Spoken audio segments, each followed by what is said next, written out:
The debate में आपका स्वागत है। आज हम बाइबल के कुछ बहुत गहरे और प्रभावशाली अंशों पर चर्चा करने वाले हैं।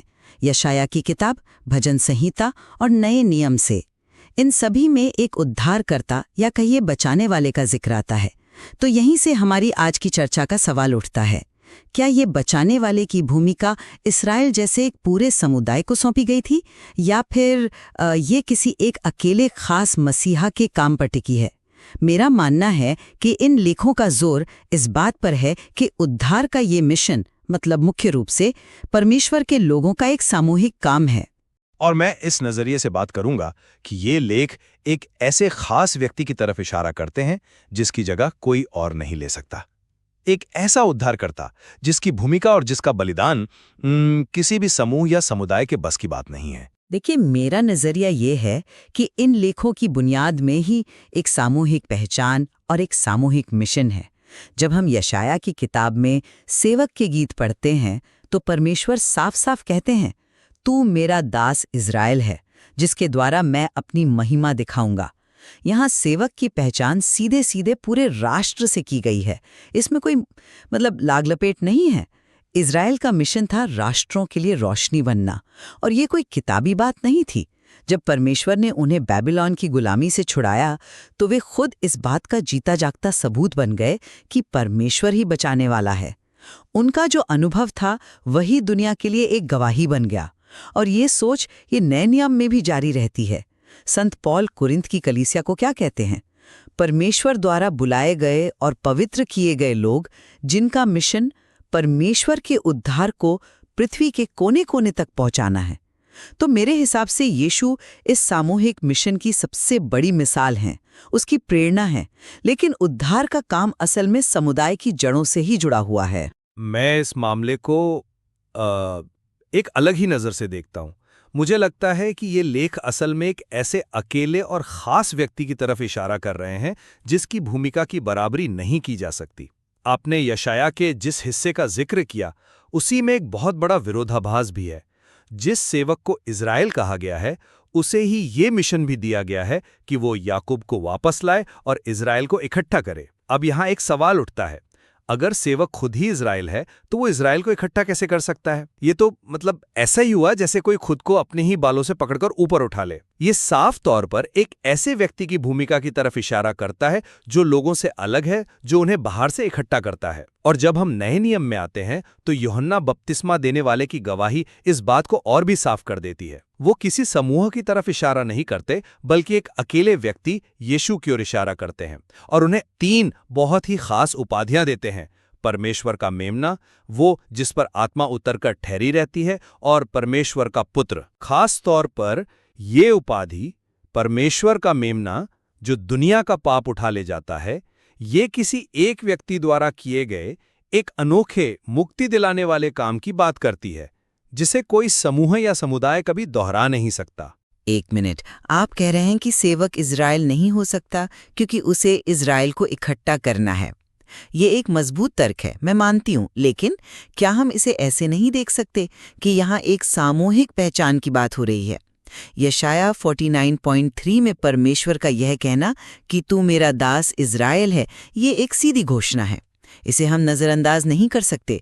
पूरे राष्ट्र का अनुभव, उनका गुलामी में जाना और फिर वापस आना, यही दुनिया के लिए एक संदेश था। वे अपने वजूद से ही परमेश्वर के बचाने वाले स्वभाव की गवाही दे रहे थे। ये एक जीती जागती कहानी थी, किसी एक हीरो की नहीं बल्कि एक पूरे समुदाय की। मैं आपकी बात की सराहना करता हूं, लेकिन यशाया 49.5-6 इस सीधी सादी व्याख्या को बहुत उलझा देता है। वहां लिखा है, यह तो छोटी बात है कि तू याकूब के गोत्रों को खड़ा करने के लिए मेरा दास ठहरे, मैं तुझे अन्य जातियों के लिए ज्योति ठहराऊंगा। जरा इस पे गौर कीजिए। एक राष्ट्र जो खुद बिखरा हुआ है, गुलामी से लौटा है, वो खुद को कैसे खड़ा कर सकता है? यह तर्कसंगत नहीं लगता। इसके लिए एक बाहरी ताकत की जरूरत है, एक ऐसे व्यक्ति की जरूरत है जो उस राष्ट्र का हिस्सा तो हो लेकिन उससे ऊपर भी हो, जो उसे फिर से जोड़ने का काम करे। यह मिशन एक व्यक्ति का लगता है जिसे पहले अपने लोगों यानी इज़राइल और फिर पूरी दुनिया के लिए नियुक्त किया गया है। यह एक दिलचस्प मुद्दा है, लेकिन मैं इसे अलग तरह से देखती हूँ। स्रोत सामग्री में भी इसका जिक्र है कि शायद यहाँ राष्ट्र के अंदर के एक वफादार हिस्से या फेथफुल रेमनेंट की बात हो रही है, यानी उन लोगों का एक छोटा समूह जिनकी आस्था गुलामी के दौरान भी नहीं डगमगाई। हो सकता है कि यह समूह बाकी लोगों की अगुवाई कर रहा हो। इस तरह देखें तो मिशन अभी भी एक सामूहिक दायरे में ही रहता है, भले ही उसकी अगुवाई कुछ लोग कर रहे हों। यह अभी भी लोगों का एक हिस्सा है जो बाकी लोगों को दोबारा खड़ा कर रहा है और इस तरह राष्ट्र खुद को ही खड़ा कर रहा है। यह एक अंदरूनी सुधार की प्रक्रिया है, किसी बाहरी मसीहा के आने की नहीं। माफ कीजिएगा, लेकिन ये व्याख्या मुझे थोड़ी बनावटी लगती है। एक व्यक्ति, एक मसीहा की भूमिका इस विरोधाभास को ज्यादा आसानी से और सीधे तौर पर सुलझा देती है।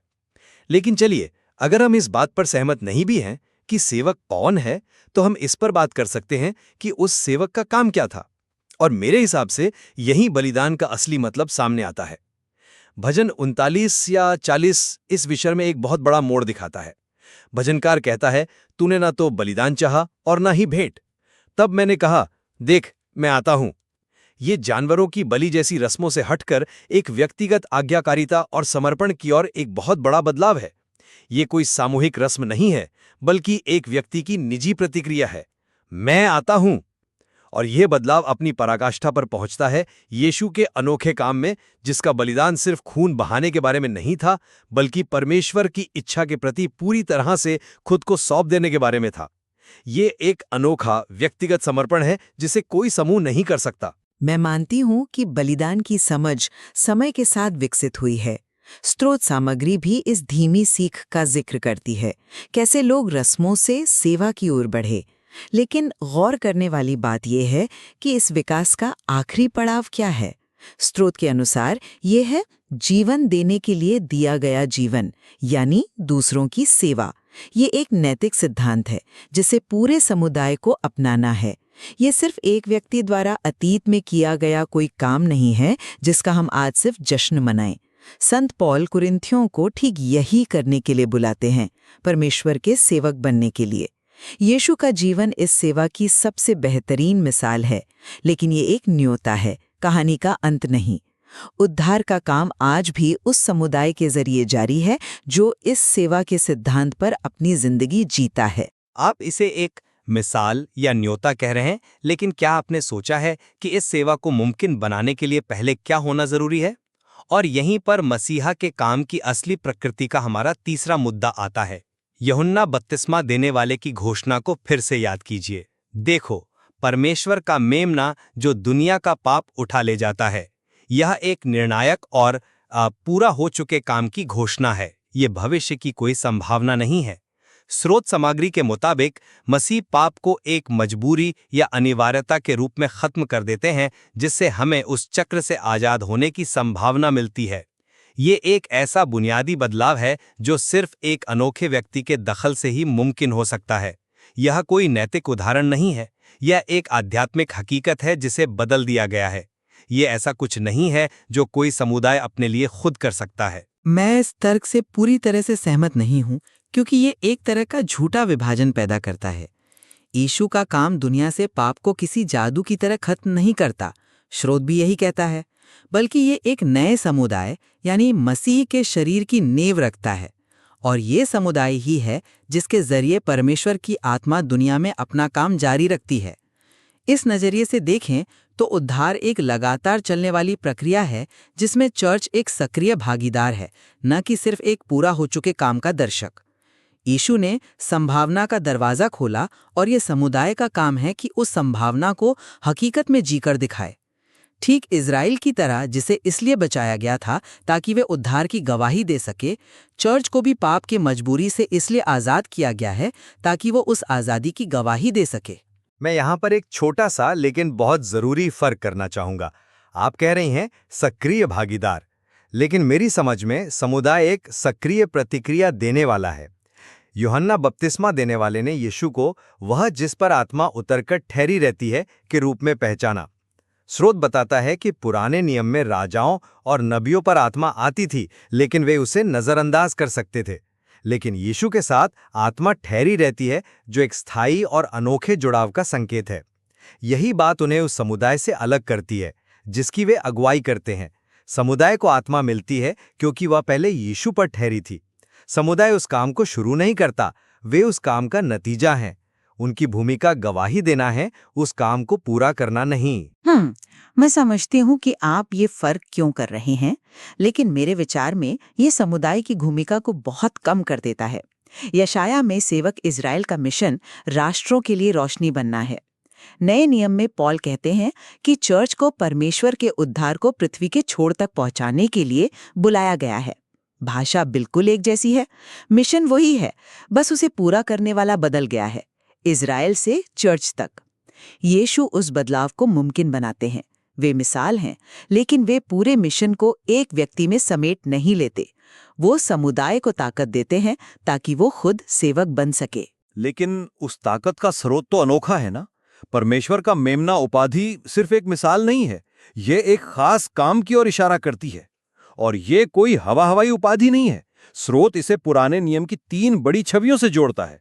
पहला, पास्का का मेमना, जिसके खून से इज़राइल को गुलामी से आज़ादी मिली। दूसरा, यशाया का वो पीड़ित सेवक जो चुपचाप दूसरों के पाप अपने ऊपर ले लेता है। और तीसरा, इब्राहिम की कहानी का वो मेमना जिसे परमेश्वर खुद बलिदान के लिए मुहैया कराते हैं। ये तीनों भूमिकाएं, बचाने वाली, दूसरों के बदले दुख उठाने वाली और परमेश्वर द्वारा प्रदान की गईं, ये सब एक अनोखे, निर्णायक और किसी और के बदले दिए जाने वाले बलिदान की ओर इशारा करती हैं। कोई समुदाय पास्का का मेमना नहीं हो सकता, कोई समुदाय दुनिया का पाप नहीं उठा सकता। जैसा कि यूहन्ना ने पहचाना, ये काम सिर्फ एक ही कर सकता है, और यही वो केंद्रीय घटना है जो बाकी हर चीज को मुमकिन बनाती है। आखिर में मेरे लिए इन अंशों में उद्धार की कहानी एक समुदाय की कहानी है। पहले इस्राएल और फिर कलीसिया, एक ऐसा समुदाय जिसे परमेश्वर के बचाने वाले काम में गवाह और भागीदार होने के लिए बुलाया गया है। यीशु इस बुलावे की सबसे बड़ी मिसाल और उसका स्रोत है, लेकिन मिशन पूरे समुदाय के जरिए ही आगे बढ़ता है। जैसा यशाया में कहा गया है, तेरे द्वारा मैं अपनी महिमा प्रकट करूंगी। और ये बात आज भी चर्च के जरिए सच है। और मेरे लिए जबकि समुदाय की गवाही बहुत जरूरी है, ये अंश एक अनोखे व्यक्ति यीशु के निर्णायक और कभी न दोहराए जा सकने वाले काम की ओर इशारा करते हैं। सेवक की पहचान का विरोधाभास और परमेश्वर के मेमने के रूप में उनका अनोखा बलिदान, यही वो केंद्रीय घटना है जिस पर बाकी सब कुछ निर्भर करता है।